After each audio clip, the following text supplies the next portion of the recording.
Rumah musafir adalah sebuah rumah yang insya Allah Ta'ala kita rencanakan untuk menjadi salah satu tempat diajarkan ilmu-ilmu agama secara dasar atau ilmu-ilmu dasar akan satu. Ya.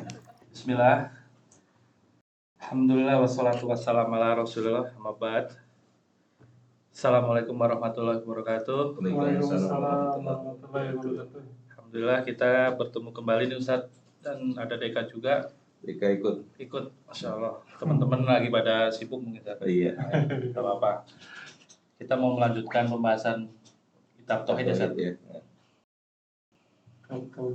Mau langsung dibaca atau gimana Ustaz? Iya.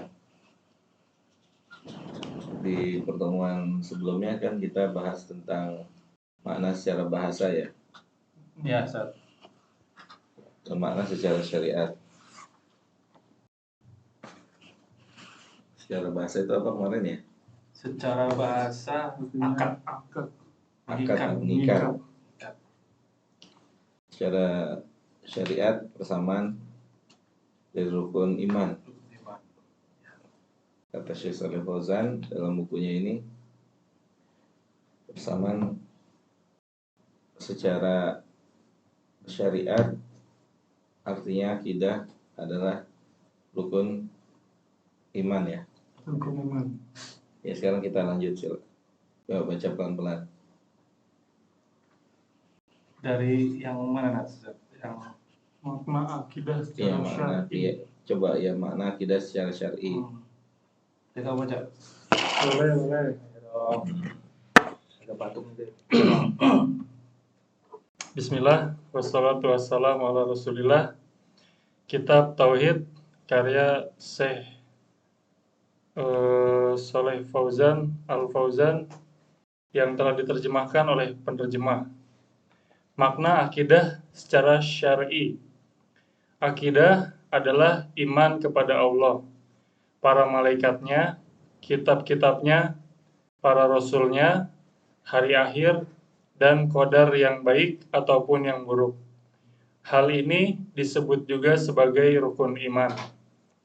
Syariat terbagi menjadi dua, yaitu i'tiqodiyah dan amaliyah. I'tiqodiyah. Akidah secara syar'i dia persamaan dari rukun iman ya. Rukun iman. Ya. Akidah secara syar'i disebut juga dengan rukun iman. Syekh Shalih Fauzan mengarahkannya demikian. Lanjut. I'tiqodiyah adalah ulang sedikit. syariat terbagi menjadi dua, Syariat terbagi menjadi dua, yaitu i'tiqodiyah dan amaliyah. I'tiqodiyah adalah hal-hal yang tidak berhubungan dengan tata cara amal. Misalnya i'tiqod, kepercayaan terhadap rububiyah Allah dan kewajiban beribadah kepadanya. Juga beriktikad terhadap rukun-rukun iman yang lain. Hal ini disebut asliyah atau pokok agama. Amaliyah satu. Jadi syariat secara i'tiqadiyah. syariat terbagi menjadi dua. Secara syariat itu terbagi menjadi dua. Yang berhubungan dengan batin dan yang berhubungan dengan lahiriah. Di sini arahan dari beliau adalah yang pertama al-umur al-i'tiqadiyah yang berhubungan dengan hati, tidak berhubungan dengan tata cara ibadah, tapi berhubungan dengan ibadah itu wajib dikerjain atau tidak gitu misalnya. Itu i'tiqad gitu. Salat misalnya, apa hukumnya salat? Wajib gitu kan. Salat waktu hukumnya adalah wajib fardu ain bagi setiap muslim, mukallaf dan seterusnya dari syarat-syaratnya. Maka diyakini akan kewajibannya, itulah i'tiqad. Adapun tata caranya masuk ke dalam syariat amaliyah. Ya. Bisa dibedain enggak? Insyaallah. Ustaz, apapun Ustaz, ini dipakai Oh, juga. iya. Maaf Ustaz. Iya, insyaallah apa-apa. Berarti maksudnya lebih ke yang satu hati, yang satu perbuatan. Iya, jadi kan itu kan etikodiah ya, Itu dia. yang syariat terbagi menjadi dua. Ada yang secara etikot atau yang etikodiah yang berhubungan dengan hati.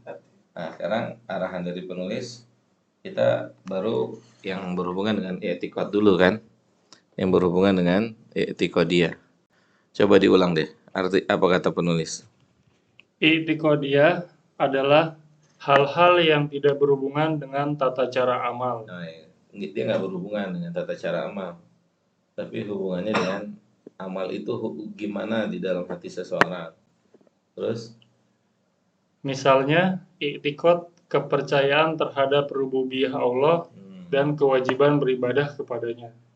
iya, jadi hukum ibadah apa? Wajib, tapi kan tidak berhubungan dengan caranya bagaimana gitu.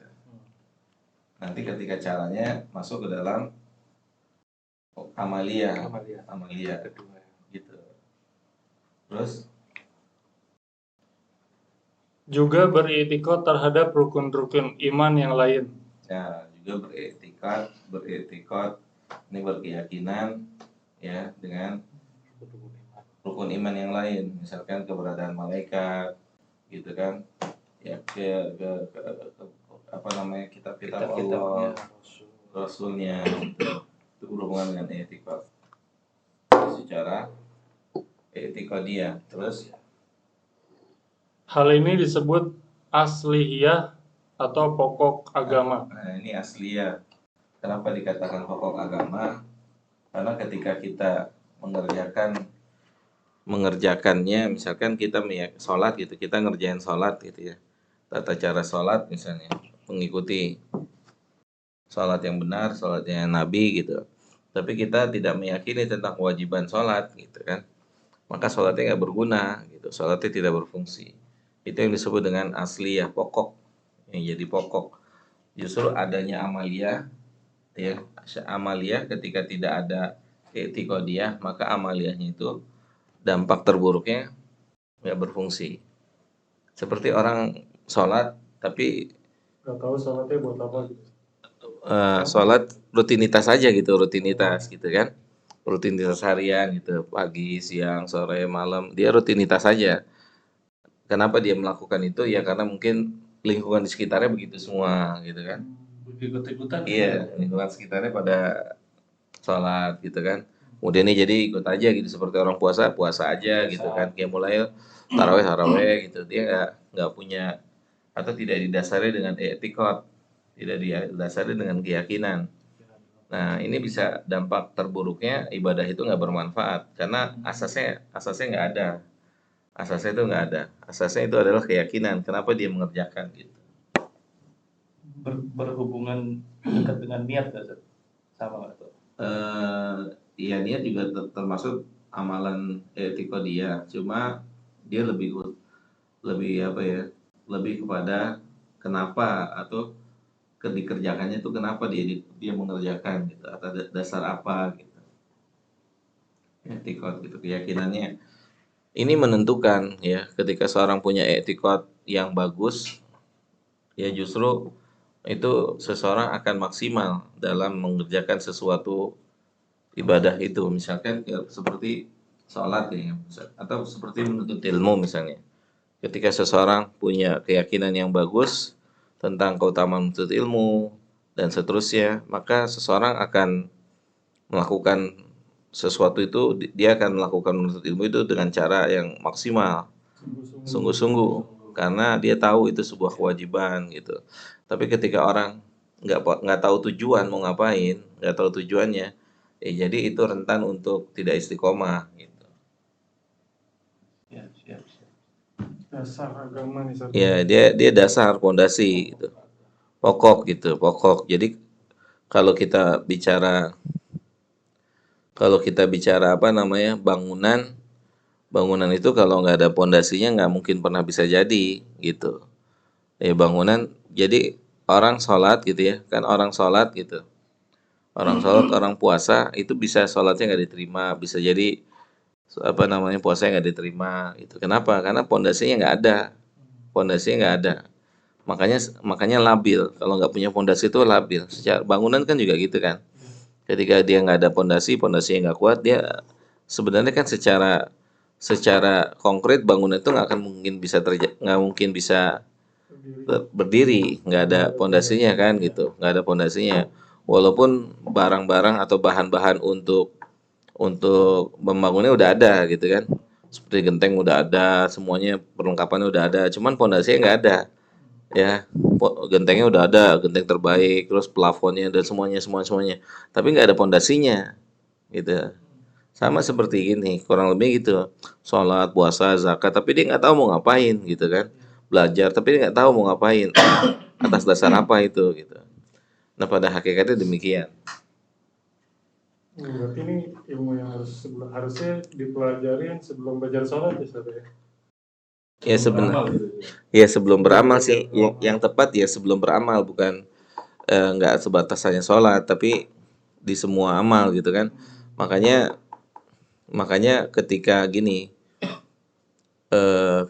didasari dengan ketika dia dasari dengan keyakinan, maka amal itu akan dia usahakan untuk dia kerjakan karena dia mengerjakannya di atas keyakinan gitu. Ya, bisa kok, bisa gitu kan, karena dia mengerjakan di atas keyakinan adanya sesuatu yang harus dia kerjakan dan seterusnya gitu. Tapi kalau dia nggak punya dasar itu, pasti mundur gitu, atau paling tidak nggak stabil, nggak kuat, pasti nggak kuat karena nggak lama gitu. Tapi kalau misalnya dia punya keyakinan, ya kan, dia punya pondasi, misalkan seorang penuntut ilmu, dia akan terus menuntut ilmu karena dia menuntut ilmu itu punya tujuannya adalah masuk surga misalnya. Tujuan sholat masuk surga misalnya, tujuan amal yang lainnya masuk surga gitu kan. Kalau sudah begitu, pasti dia akan kejar gimana gitu. Pasti dia akan usahakan. Sungguh maksimal ya, Ustaz ya? Pasti dia akan curahkan semua yang dia bisa gitu. Semua yang dia bisa nanti dia akan curahkan gitu. Itulah pentingnya etikot. Bahkan ketika dia sedang nggak bisa aja, sedang dia nggak bisa misalnya, ya seperti pertanyaan di Masjid Nurul Falah gitu ya. Kalau memang kondisinya nggak bisa, gini, yang anak contohnya gini, kenapa kenapa seorang karyawan tetap berangkat kerja walaupun dalam kondisi sakit ya kan, demam, pilek, tetap berangkat, kan alasannya sama semuanya, yaitu biar nggak kepotong gajinya, ya kan, biar nggak ada, pokoknya begitu deh, biar gaji nggak kepotong gitu kan. Maka dia tetap berangkat gitu karena dia punya keyakinan kalau dia datang itu dapat kebaikan, ya kan. Kalau dia nggak datang tuh kepotong gitu kan. Nah demikian juga dengan seorang yang beribadah pada Allah, kalau dia punya keyakinan ada pahala di situ, pasti dia akan usahakan, pasti dia akan dikejarin gitu. Nggak mau kepotong, dia nggak mau kehilangan gitu. Dia nggak rela kehilangan, seperti kurang lebih seperti karyawan itu kan, yang membuat dia semangat, yang membuat dia mati-matian, walaupun udah sakit kayak gimana, gitu kan, tetap berangkat, gitu kan. Kan kalau misalnya karyawan yang sakit, benar-benar sakit, nggak bisa jalan, nggak bisa bangun, pihak kantor kan pasti akan survei, ya kan? Benar nggak sih? Pihak kantor akan survei, justru bukan dipotong, malah akan dibantu kan? Biasanya kan gitu, dibantu, diberikan keringanan. Demikian juga dengan agama kita. Ketika kita sudah benar-benar nggak mampu untuk melakukan sebuah ibadah, itu benar-benar dikasih keringanan sama Allah gitu, ya kan. Ketika benar-benar nggak mampu nih, misalnya benar-benar sakit nih, sakitnya kita tetap terhitung pahala gitu kan, uzurnya gitu, jelas ya. Itulah makanya dikatakan akidah itu adalah asas asas pokok, itu penting gitu. Jadi misalkan ya tuh, misalkan mau begini, mau melakukan apa gitu, apa dasarnya, apa pokoknya gitu, kenapa dilakukan gitu. Kalau misalkan kalau misalkan pola dalam melakukan sebuah amal seperti itu akan menunjang untuk istiqomah. Ya, ya, ya. Jadi memang penting ya, Ustaz ya. Mm-mm. Fondasi atau pokok asas tadi. mengokohkan hati Iya. itu, Ustaz ya. Iya, makanya dikatakan kan Nggak goyang, dalam maksudnya. iya nggak goyang, walaupun kondisi kayak gimana pun nggak goyang gitu. Apapun gangguannya, Apapun gangguannya, iya pasti dia akan kerjakan. dia akan maksimal seperti orang yang sakit kan gitu kan. Iya, iya. Mau ngantor gimana caranya biar sampai di kantor kan gitu ya. Jangan begitu. Iya kan, gitu. Gimana caranya Betul, betul. kepencet. Iya baik. Proses. Iya tuh. Mas baik. Ya, Itulah yang disebut dengan asliyah atau pokok. Itu penting sekali, itu penting. Ya, bahkan kalau kita bicara lebih luas lagi, ketika seseorang belum bisa mengamalkan, ya kan, tapi dia udah punya keinginan yang kuat untuk bisa ngamalinnya, itu pahala udah sempurna itu. Dulu pahala Ustaz, ya. Iya, pahala udah sempurna kan gitu. Itu makanya kayak gitu, tidak apa namanya, ketika dia benar-benar azamnya udah kuat, udah tekadnya udah mantap gitu kan, dia pokoknya mau melakukan itu gitu kan. Qadar Allah misalkan nggak bisa, memang ada ulur yang membuat dia nggak bisa gitu, seperti haji, dia nggak benar-benar mau berangkat haji, cuman qadar Allah nggak punya biaya gitu kan. Benar-benar dia udah usaha maksimal untuk bisa berangkat, tapi qadar Allah nggak bisa berangkat juga. Maka pahalanya ketika memang hatinya seperti itu, dia telah dapat pahala yang dia niatkan. Kata Nabi juga kan, orang itu tetap dapat pahala mati syahid walaupun mati di atas tempat tidur gitu kan. Nah itu dia akidah tuh, itu dia i'tiqad, penting gitu. Beda dengan orang yang nggak punya i'tiqad, atau maksudnya ketika melakukannya bukan dengan dasar ilmu yang ada di dalam hatinya, tapi karena ya dia ikut-ikut aja gitu kan. Maka ini rentan untuk mundur, itu rentan gitu. siap. Oke. Oke Ustaz. Oke, Jadi, setelah itu dia saya bilang apa? Setelah itu amaliyah Ustaz. Oke, kita cukupin dulu, insya Allah amalia nanti kita bahas berikutnya. Baik, kita cukupkan ya Ustaz. Iya, cukup dulu, nanti setelah ini syariat ya, amalia. Kan tadi syariat i'tiqadiyah atau asliyah, pokok ya. Gitu. Iya, cukup dulu. Baik, kita cukupkan dulu Ustaz. Subhanallah wa bihamdihi. Subhanallah wa bihamdihi. Asyhadu an la ilaha illa anta astaghfiruka wa atubu ilaik. Assalamualaikum warahmatullahi wabarakatuh. Rumah musafir adalah sebuah rumah yang insya Allah ta'ala kita rencanakan untuk menjadi salah satu tempat diajarkan ilmu-ilmu agama secara dasar, atau ilmu-ilmu dasar agama. Punya satu ya, jadi gantian. Mix satu buat semua. Satu buat semua, insya Allah Udah. kedepannya ada itu ya, Iya. insya Allah.